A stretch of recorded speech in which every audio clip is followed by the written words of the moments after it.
Welcome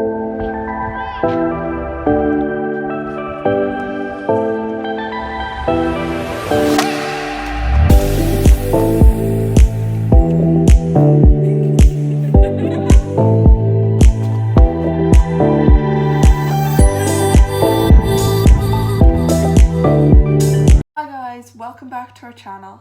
So because you like the other video so much, here's part 2 to the most common horse diseases, so you can look out for your horse and make sure that he or she is safe.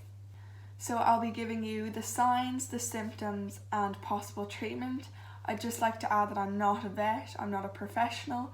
Do not use this video to replace professional advice. So if you think that your horse is unwell, please contact a vet. So the first one we have today is EHV, or it's more commonly known as equine herpes virus. So this virus is highly contagious.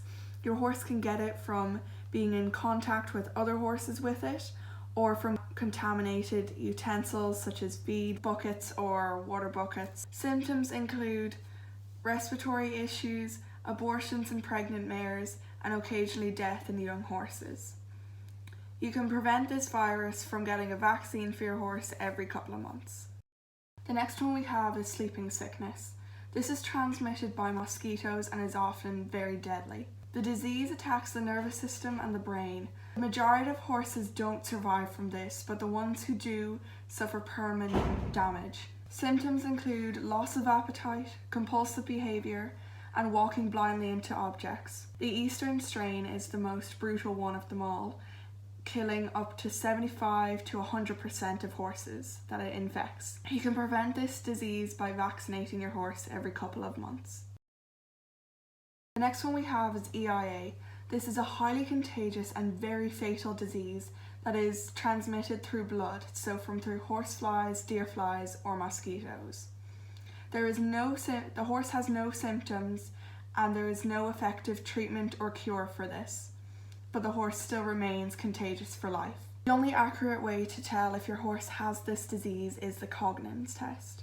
The symptoms are fever, depression, loss of appetite, fatigue, reduced stamina, weakness, or rapid weight loss. To prevent your horse from having this disease, he must be vaccinated every couple of months. The next one we have is the West Nile virus.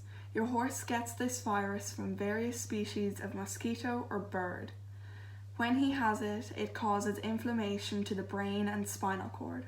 The symptoms vary in this disease and they also range in severity, but some of the most common ones that are seen is incoordination, toe dragging, stumbling, depression, paralysis, coma, and death. The next one we have is equine rabies. Your horse gets this from the bite of an infected animal.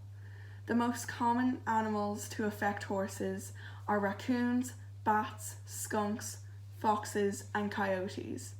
This disease is most common in North America and Texas. If you suspect that your horse has equine rabies, call your vet immediately. Vaccinations are also recommended. The next one we have is Potomac horse fever. This disease is most commonly seen in North America and Canada. Scientists still don't know what or how this disease occurs, but vaccinations are highly recommended if your horse lives in that area or is travelling through that area. Symptoms include fever, lameness, diarrhea, and occasionally death. The next one we have is EPM. This is from a parasite that affects the horse's nervous system. Symptoms include incoordination, spasticity, weakness, and may mimic other neurological conditions. There is no effective vaccine for this disease at the moment, and your horse may need to take several tests to be sure if your horse has this disease. Call your vet immediately.